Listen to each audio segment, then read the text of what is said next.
تو آپ ان کو کیسے پکڑیں گے یا ان کو کیسے پینلائز کریں گے؟ دوسری بات یہ بھی ہے, جو ہمارا اپنا صحافیوں کا طبقہ ہے اور جو جرنلسٹ ہیں, وہ بھی فیک نیوز اور ڈس انفارمیشن کے ساتھ جڑے ہوئے ہیں, اس کو تحفظ دیتے ہیں اور پھر وہ اس کو جوڑتے ہیں آرٹیکل 19 کے ساتھ, جو کہ فریڈم آف ایکسپریشن کی بات کرتا ہے. لیکن اسی آرٹیکل میں جب لیگل رسپانسبلٹیز اور دیگر جو چیزیں لکھی ہوئی ہیں اس کے اوپر یہ غور نہیں کرتے ہیں. اور فریڈم آف ایکسپریشن کا اب آپ یہ دیکھیں کہ فریڈم آف ایکسپریشن کا جو تصور ہے یہ مغرب سے آیا ہے, اور جو اس کے بڑے دائی ممالک ہیں, اگر آپ یہ دیکھیں کہ انہوں نے جو فیک نیوز ہے اور ڈس انفارمیشن ہے اس کے اوپر کیا لاز بنائے ہیں, ہم ان کا بھی جائزہ لیں گے. لیکن اس سے پہلے آپ یہ دیکھیں کہ جو ہمارے جرنلسٹ ہیں, ان کے جتنے بھی کیسز برطانیہ میں گئے ہیں, جتنے بھی کیسز گئے ہیں, یہ وہ سارے ہارے ہیں. یہ وہاں پر ثبوت پیش نہیں کر سکے اپنی خبروں کے. تو فریڈم آف ایکسپریشن آپ کو اکاؤنٹیبلٹی سے نہیں روکتا ہے. اچھا, جو ایک اور چیز ہے وہ بڑی اہم ہے کہ ہمارے پاس لا پہلے بھی موجود تھا. جو پیکا آرڈیننس ہے اس کا جو سیکشن 20 ہے, اگر آپ اس کو دیکھیں, جو پیکا آرڈیننس کا ہے 20, 21 اور پھر 22, یہ سارے جو سیکشن, لیکن جو 21 ہے وہ اسپیسیفکلی فیک نیوز, ڈس انفارمیشن, مس انفارمیشن, لوگوں کے امیج کو بگاڑنا, اس کے اوپر کوئی سیکچول کانٹینٹ لگانا, ان ساروں کو پینلائز بھی کرتا ہے, اس پہ سزا بھی دیتا ہے, اور وہ 5 سے لے کے 15 سال تک کی سزا ہے, اس میں 50 لاکھ تک کا جرمانہ ہے. اور مزے کی بات, میری ابھی ریسنٹلی ایک بڑے ہی اہم عہدیدار سے بات ہو رہی تھی, ریاستی عہدیدار تھے, اور جب میں نے انہیں بتایا کہ آپ کے پاس تو یہ لا موجود ہے, so why you don't use it, تو وہ بھی سرپرائز ہو رہے تھے. تو یہ ایک بہت ہی حیران کن بات تھی کہ لا موجود تھا, لیکن اس کو یوز نہیں کرتے تھے. اچھا, اس لا کا جو پیکا کا سیکشن 20 تھا, اس میں جو ایک چیز تھی وہ اطہر مین اللہ صاحب نے اسلام آباد ہائی کورٹ میں وہ ہٹا دی تھی. جو گوگل کا NGO مافیا ہے, اس پہ بھی میں ابھی تھوڑی سی دیر میں مزید بات بھی کروں گا. لیکن وہ جو تھا اس میں ہارم دا ریپوٹیشن ایک لفظ تھا, وہ انہوں نے یہ ہٹا دیا تھا, اور اس کو انہوں نے یہ کہا تھا کہ جو ہارم دا ریپوٹیشن ہے, کہ جو آپ اس کی شہرت کو نقصان پہنچاتے ہیں, اسے ہم پینلائز نہیں کر سکتے, اس کو آپ ڈیفیمیشن میں رکھیں اور ڈیفیمیشن کے اس میں جائیں. اب یہاں یہ بات بھی بڑی اہم ہے کہ جو ڈیفیمیشن کا جو ہول فریم ورک ہے, جو لیگل فریم ورک ہے, وہ پرنٹ میڈیا اور الیکٹرانک میڈیا کے لیے ہے. اور پرنٹ میڈیا اور اس کی ایک مخصوص, جسے کہتے ہیں نا کہ اب فار ایگزامپل اگر جنگ اخبار ہے تو اس کی پبلیکیشن ہے, اس پبلیکیشنز کے نمبرز ہیں, اس سے آگے نہیں جائے گا. اسی طرح الیکٹرانک میڈیا کے. لیکن جو سوشل میڈیا کا وہ ہے پلیٹ فارم, وہ تو دیکھیں اس کی ملینز میں ریچ ہے, اور وہ کہاں سے کہاں بات پہنچ جائے گی, واٹس ایپ گروپس میں جائے گی, ہر طرف جائے گی.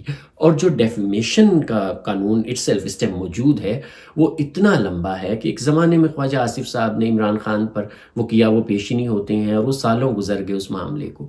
تو مطلب ایک تو اس کا یہ حل بھی ہے کہ ڈیفیمیشن کا جو لا ہے اس کو سٹرونگ کیا جائے, اس کو ٹائم باؤنڈ کیا جائے کہ 1-2 مہینے کے اندر اس کا فیصلہ ہو. اور دوسرا یہ ہارم دا ریپوٹیشن ہے, اس کو واپس ڈالا جائے لیجسلیشن کر کے, کہ بھئی ایک ایسی جھوٹی خبر جس سے کسی کی شہرت کو نقصان پہنچتا ہے, اس کے اوپر بھی یہ سزا ہونی چاہیے. بیکاز ابھی یہ ہے کہ کوئی کسی پہ کوئی بھی الزام لگا دے, بڑے سے بڑا الزام لگا دیں, یہاں چیف جسٹس پہ الزامات لگائے, ان کی وائف پہ الزامات لگائے گئے.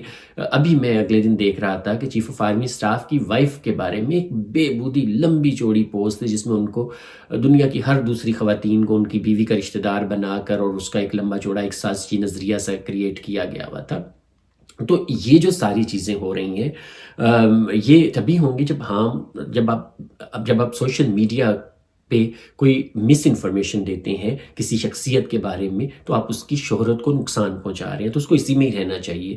اس کے علاوہ جو ایک اور چیز ہے جو بڑی اہم ہے, ایک وہ ہوتا ہے نا کہ لا آپ نے بنا دیے, جیسے میں نے بتایا کہ پیکا کا لا موجود تھا, لیکن جو ول آف گورنمنٹ تھی وہ نہیں تھی. یہاں ول آف گورنمنٹ بہت ضروری ہے. یہاں صحافی بلیک میل کر دیتے ہیں. جب ڈس انفارمیشن پہ پہلے لا آیا تو حامد میر نے مریم اورنگزیب سے وہ واپس کروا دیا تھا. اسی طرح جب کوئی صحافی پکڑا جاتا ہے کسی ڈس انفارمیشن کے اوپر تو وہ فوراً جو ہے باقی سارے صحافی اس کو فریڈم آف ایکسپریشن سے لے جا کر نتھی کرتے ہیں اور پھر گورنمنٹ پریشرائز ہو جاتی ہے. اس طرح ججز بھی پریشرائز ہو جاتے ہیں. تو مطلب میں نے جیسے پہلے کہا کہ اس کے بہت سارے ڈائمینشنز ہیں. ایک جو چیز اور تھی جب یہ قانون بنا تھا تو ان کے لیے ایک ٹریبیونل بنانے کا اعلان ہوا تھا جس میں 3 رکنی ٹریبیونل تھے. وہ بھی میرے خیال سے بننے چاہیے. پھر ان کے جو ججز ہیں ابھی تو دیکھیں یہ ہوتا ہے جیسے جج ہمایوں دلاور کے ساتھ جو ہوا, جس طرح کی ٹرولنگ ہوتی ہے, جس طرح ان کی فیملی کی تصاویر کو لایا جاتا ہے, ان کو پروٹیکشن دینا بھی بہت ضروری ہے. تو جو ول ہے وہ بڑی امپورٹنٹ ہے. پھر گورنمنٹ نے ابھی تک جو ہے دیکھیں, میں اور کچھ اور لوگ اور ہمارا ادارہ اور ہم سارے بڑے عرصے سے فیک نیوز اور ڈس انفارمیشن پہ بات کر, لیکن جس شدت سے گورنمنٹ کو کرنی چاہیے وہ نہیں کر رہے. UN میں بات ہو رہی ہے, یورپی یونین میں ہو رہی ہے, دنیا کے سارے ممالک میں ہو رہی ہے, لیکن پاکستان نہیں کر رہا. اور جو ایک کام پوری دنیا میں ہو رہا ہے وہ ان پلیٹ فارم کو, اب ہوتا یہ ہے کہ جب ہماری گورنمنٹ جب جاتی ہے ان اداروں کے پاس, جب یہ گوگل کے پاس جاتے ہیں یا باقیوں کے پاس جاتے ہیں تو وہ ان کو یہ کہتے ہیں کہ بھئی آپ اپنے لا کو مضبوط کریں. جب آپ کا لا مضبوط ہوگا یا کوئی اپنے لا بنائیں اور پھر آپ آ کے ہمیں کہیں. مگر جب یہ لا بنانے لگتے ہیں تو گوگل مافیا وہ فنڈنگ کرتا ہے مختلف جو ڈیجیٹل رائٹس کی NGOs ہیں ان کو, اور وہ لا بننے نہیں دیتے. اور اس کی وجہ یہ ہے کہ دیکھیں جو الگوریدمز ہیں, اب یہ ریسرچ سے یہ بات ثابت ہوئی ہے کہ جتنے بھی الگوریدمز ہیں وہ اس طرح کام کرتے ہیں کہ جتنی بھی نیگیٹیوٹی ہے وہ تھرائیو کرتی ہے, اس پہ کلکس زیادہ ملتے ہیں, اور جتنے زیادہ کلک ہوں گے اتنا زیادہ بزنس ہوگا. تو یہ بزنس بھی ہے ان اداروں کے لیے, اور جو پاکستان جیسے ملک ہوتے ہیں وہاں وہ نہیں بننے دیتے. ورنہ آپ یہ دیکھیں کہ جرمنی نے نیٹ ورک انفورسمنٹ ایکٹ بنایا ہے, اور وہ جو ایکٹ ہے اس میں جو بھی پلیٹ فارم ہے جس کے 2 ملین سے زیادہ یوزر ہیں, اسے جو ایسا مواد ہوگا جو جھوٹ پہ مبنی ہوگا, جو فیک ہوگا, جسے وہ جرمن گورنمنٹ آئیڈینٹیفائی کرے گی, اسے ہٹانا ہوگا. اور اگر وہ نہیں ہٹائیں گے تو 5 ملین یورو تک کا جرمانہ ہے, اور وہ 2 to 5 days کے اندر انہیں ہٹانا ہوگا. اسی طرح جو یورپین یونین نے کوڈ آف پریکٹس بنایا ہے جس کے اوپر ابھی وہ ایلن مسک کی ٹرائل بھی کر رہے ہیں, انویسٹیگیشن کر رہے ہیں, تو وہ یہاں پر بھی لا بنائے گئے ہیں. تو یہ جو ہمارے جرنلسٹ کہتے ہیں کہ بھئی ہم تو ہر بند سے آزاد ہیں, یہاں پر کوئی لا نہیں ہونا چاہیے, یہ بات بالکل غلط ہے. لا ہونے چاہیے, اور ہمیں جو دنیا میں جو UN کے چارٹر ہیں, یا UN نے ابھی جو ریزولوشن پیش کی ہیں, یا یورپی یونین نے جو لا بنائے ہیں, یا جرمنی نے جو لا بنایا ہے, ڈنمارک میں لا بنایا ہے, ان کے اوپر ان کو بھی لانا چاہیے, ان کو ان کے مطابق لانا چاہیے. فریڈم آف ایکسپریشن ایک بڑی اچھی چیز ہے, لیکن دیکھیں ہمارے جرنلسٹ تو کنفیوز ہیں. مطلب مارشل لا دور میں, ضیاء دور میں, یا باقی دوروں میں فریڈم آف ایکسپریشن ایک ایشو تھا, مگر آج کے دور میں فریڈم آف ایکسپریشن اس طرح ایشو نہیں رہ گیا. ابھی ٹویٹر پہ پابندی لگتی ہے, لوگ VPN لگا لیتے ہیں, لوگ کسی اور ذریعے سے آ جاتے ہیں. مینز آف کمیونیکیشن اتنے زیادہ ہو گئے ہیں کہ خبر کو روکا نہیں جا سکتا. آج کے جو دور میں سب سے بڑا مسئلہ ہے وہ رائٹ انفارمیشن ہے. اب ٹو گیٹنگ انفارمیشن وہ مسئلہ نہیں ہے, رائٹ انفارمیشن جو ہے وہ مسئلہ ہے. اور فیک نیوز اور ڈس انفارمیشن سے میسز کو گمراہ کیا جاتا ہے. اور ہماری جو ایک سیاسی جماعت ہے PTI, اس کی پوری سیاسی اٹھان اس طرح کی targeted fake news based campaign ہے, اور اس سے ہمارے ملک میں بھی جمہوریت کمزور ہوئی ہے, جیسے کہ باقی جگہوں پر بھی ہو رہا ہے. سول سپریمیسی کمزور ہوئی ہے جب سے تحریک انصاف نے زور پکڑا ہے. تو ہمیں اس سب کو اگر حل کرنا ہے تو پولیٹیکل ول کی ضرورت ہے, وہ ٹربیونل بنانے کی ضرورت ہے.